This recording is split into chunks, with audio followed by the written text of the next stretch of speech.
Sahih al-Bukhari. Bismillahirrahmanirrahim, të nderuar vëllezër dhe motra, assalamu alaikum wa rahmatullahi wa barakatuhu. Mirë se erdhët në takimin e radhës në hadithin e 6 të Imam Bukhariut, të titulluar Pejgamberi sallallahu alaihi wasallam njeriu më bujarë në botë. Ku Imam Bukhariu se hadithin Abdullah ibn Abbasit radiyallahu anhu, i cili ka thënë: Kana Rasulullahi sallallahu alaihi wasallam ajwad an-nas. I dërguari i Allahut ishte njeriu më bujar. Wa kana ajwadu ma yakunu fi Ramadan hina yalqahu Jibril. Bujaria e tij arrinte kulmin gjatë Ramazanit kur e takante Jibrili. Wa kana yalqahu fi kulli lejletin min Ramadan fayudarisuhu al-Quran. E takante atë çdo natë Ramazanit dhe mësonte Kur'anin me të. Fala Rasulullahi ajwadu bil khairi min ar-rih al-mursalati. I dërguari i Allahut në vepra të mira ka qenë më bujar se sa era që fryen plot mirësi.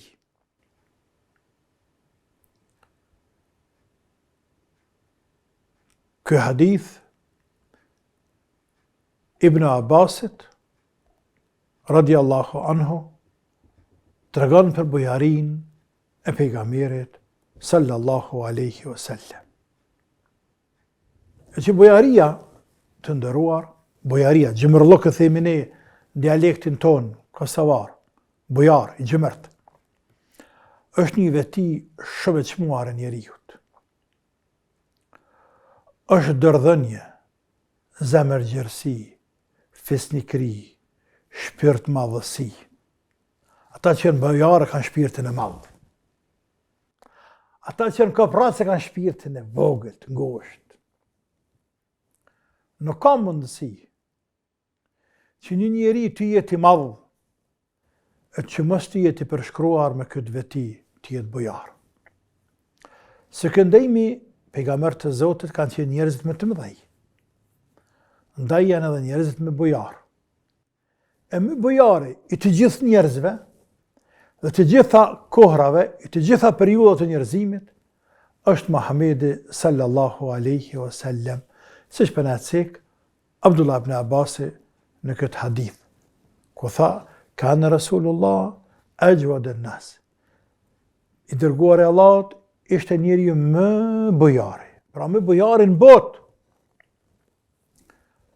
Ai i bekuar, përshkrimi i sahabe për jetën e tij tregon se ai i bekuar kur në jetë nuk dinte me thani jo, kur dikush kërkonte, lëpte, priti diçka. Krejt që ka kërkonin të tjerët e që kishte, u jepte. Madje nëse nuk kishte vetë, kërkonte dikun, nëse gjente, u jepte. Pra shumë herë ka hyrë barçaj, një dhanë të tjerëve diçka kur ata i lëpnin këtina. Shumë raste ka. Gjabiri radiallahu anhu ka thonë për te: Ma su'ila Rasulullah sallallahu alaihi wasallam shay'an qattu faqala la. Nuk i është kërkuar diçka pejgamberit sallallahu alaihi wasallam, kur nuk i është kërkuar diçka atij, e të ketë thonë jo. Ja. Jo nuk ka ekzistuar të pejgamberi alayhi salatu wassalam. Bujar, bujar, bujar, bujar, bujar. Shembujt që tregojnë bujarinë e tij gjatë jetës së tij janë të shumtë. Për ju të nderuar, cekë një shembull që mua më ka lënë për shtypje shumë. Një grua një herë i afru pejgamberit alayhi salatu wassalam dhe i tha: Ja Rasulullah, këtë pelerin gjybe, kam një pelerin, tha, një gjybe, ja Rasulullah, ja kja është. E kam qëndis me durët e mije, kam kep, ja Rasulullah. Dhe ta kam sjell ty për ty e ku bo një ato i dërgumi Zotit. po kam qef që ti me vesh këtë gjype. Pejgamberi morri. Hedije ishte kjo dharat, e pranaj. Pejgamberi dharatat e pranante. Ma që kishte nevoj. Dhe morri për me vesh. Për vete, alayhi salatu wassalam. Një njeri nga shokët e pejgamberit, e apo pejgamberit veshën këtë gjype. Qa kishte dhënë kjo grua. Dhe tha, oj dërguar i Allahut, sa bukur qenka kjo polerina po kjo gjype. Apo ma jap mu. Pejgamberi tha po, alayhi salatu wassalam. E hoqi dhe ja dha. E lypi, qa me tha tina? A e lypi ja dha. Kur pejgamberi u largua nga i mejlis, sepse ishte një mejlis, gjyben veshën, disa sahab prezent, dhe erdha i sahabiju tjetër, i cili kur ja pa, i pëlqeu, ju duke mirë, dhe tha ja Rasulullah, sa bukur ke gjybe apo me. E hije ke tha po merre. Da njerëzën qështu, se të shetë diçka të mirë, thot apo me, e mirë koka. Nuk thot të gëzafsh, e po mirë po të rrika. E Zoti e paguft atë që ta ka qu, apo ta ka ble, apo ta ka dhuru, nëse ta ka dhuru dikush. Por, ka ke mirë apo me. Pësa kultur kja. Me gjithate kjo e bëri, kjo sahabiju. Ama qëfar ndodhi? Kur pejgamberi qupe ati me vlisë që shkajnë shpejt vetë, sahabët që ishin prezent atë, ju këthim këti sahabijut. E që ka bane? E qysh mujtë e mja lypë? Kurse te din që a i ka nevoj, fukara, shëqyrë që i Zoti, e te pja merë, e te ja lype, e nasë kështë mujtë korë, qysh mujtë e ti, qysh bo në balë mja lypë gjyben pejgamberit. Me fjallë tjera, e qërtun, me pak fjallë e qërtun, shumë e qërtun njerin. E shte në gjëna shte në njerin. Dhe ra pishmoni. Ama i tha, betohem në Allahun. O ju njerës, se nuk e kërkova, nuk e lipa gjyben për me vesh. Por e lipa, thash për deri sa ka vesh pejgamberin, trup ja pashën trup, ta përdori ta la për qefin, të mgjinit për qefin. La ilaha illallah. A shef sahabiju. Pra nuk ishte ati rangu që me nduan këta se ka qenë lakmitar me pas për veti. Ja. Kë mendoj larg. Kë mendoj. Mendoj vdekjen, natën e varrit. Përpara kishte pejgamberin, këtë gjybe tina, apo këtë pelerin, dhe tha, vetë me vetaj, po ta kësha pas këtë qefen, nashta pe bereqetit tina, që ka vesh këtë tesh, e ka malet natën e varrit, dhe jetën varreza, la ilaha illallah. La ilaha illallah, Allahu na forcoft në natën e varrit, gjatë natës varrit dhe gjatë jetës në varreza, ja Rabbil Alamin. Tha une, po du me kanë që fini jemi për te, ja kërkova dhe asë gjë ma shumë dhe be po ju bëj. Transmetuesi hadithit Sahel ibn Sa'di radiallahu anhu ka thonë se me të vërtet edhe ashtu ndodhi ajo gjybe vërtet pas një kohë o ba që fini këti sahabiju dhe me të pështjel në vend që fini dhe varras. La ilaha illallah. Kthehemi te bojaria e pejgamberit sallallahu alaihi wasallam. Pra ky bekuar është bojar gjatë gjithë jetës së tij.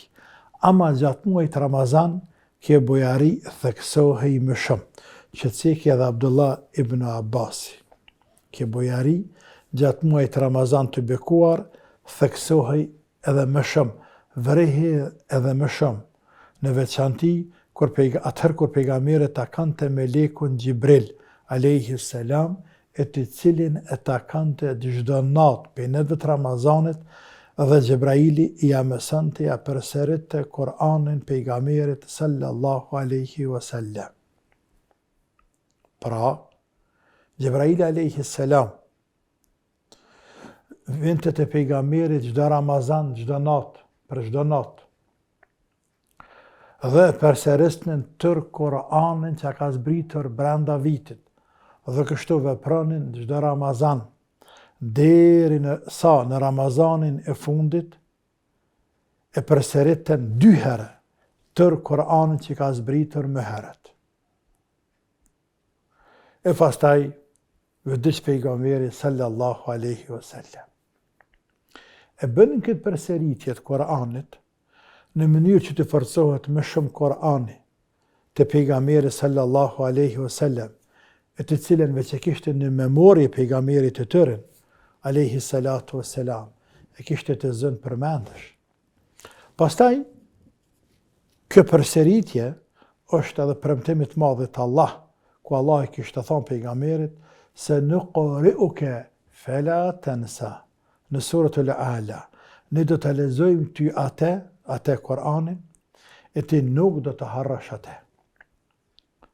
Zotën, shkakë përsëritjes së Kur'anit Gjibrail alayhis salam, pra gjatë tërë muajit të bekuar, është edhe arsye pse Imam Buhariu ka cekur këtë hadith këtu në kapitullin e fillimit të shpalljes.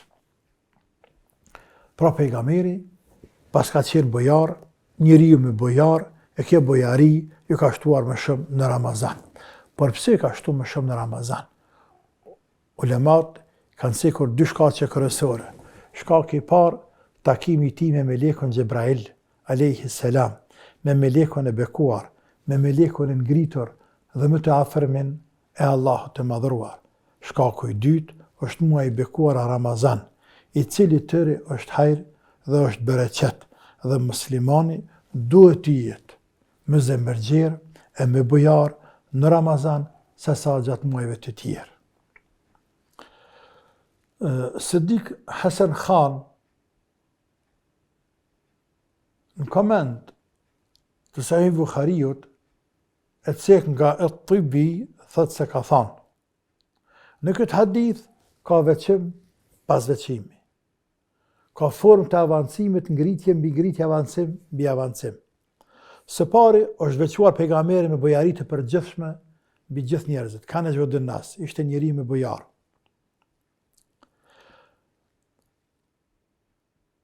Pastaj është veçuar me bujari së dytë gjatë muajit Ramazan. Wa kana gjodë me akunu fi Ramadan, dhe ishte me bujari në Ramazan, së dyti. Së treti, ishte me bujari kër ta kanë të melekun Gjibril. Dhe së katërti, i përmbledh të gjitha këto, ishte me bujar se sa rrihul mursale, era mursale, pra era e cila i përfshin, era e cila vije me të gjitha të mirat, dhe i përfshin çdo shtëpi, përfshin këtë njerëzit, era kur vjen me shpejtësi, i ribut, përfshin krejt të gjithë. Pra bujaria e pejgamberit i përfshinte të gjithë njerëzit. Pra pejgamberi ishte bujar i tëri gjatë gjithë jetës, por në Ramazan ishte me bujar, madje kur takon te pejgamberi melekun Gjibril, ishte edhe me bujar alayhi salatu wassalam. Për fund, Imam Nevaviu cek disa dobi të këtij hadithi. Thot, në këtë hadith ka nxitje për bujarin çdo kohë, me thekst të veçantë gjatë muajit Ramazan dhe gjatë takimit me njerëz të mëdhej, me njerëz të mirë. E dyta, vizita njerëzve të mirë dhe përsëritja e vizitës së tyre.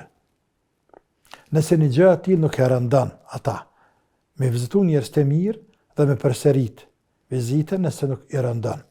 E treta, të preferuarit e leximit të shumë, të pandërprer, apo sa më të shumë të Kur'anit gjatë muajit Ramazan.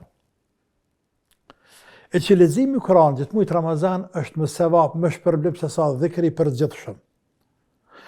Është mënyra më e mirë për kujtimit të madh të Allah Azza wa Jall, sepse thot Nevaviu, po të ishte dhikri i përgjithshëm, më i mirë, më i vlefshëm, më i ngritur te Allahu, se sa leximi i Kur'anit, apo po të ishte barabartë me të, atëherë do ta bënin ata të dytë, pejgamberi dhe Xhibrili. Por për faktin që pejgamberi më së shumti gjatë të Ramazanit është marrë me Koran, ja për kuptuar se leximi i Kuranit është ibadeti më i madh që mund me të robit të përkushtohet të madhit Allah Azza wa Jall. Allah na bëj për atyre të cilët e kalojnë muajin Ramazan me lexim të Kuranit. Allahumma amin. Na bëft Allah për atyre që janë bujar, pajisen me këtë veti të lartë, bujaria, veti e lartë, e burrave të mëdhej, Allahu na bëj prej tyre. Deri në takim në radhës, selam aleikum wa rahmetullahi wa barakatuh.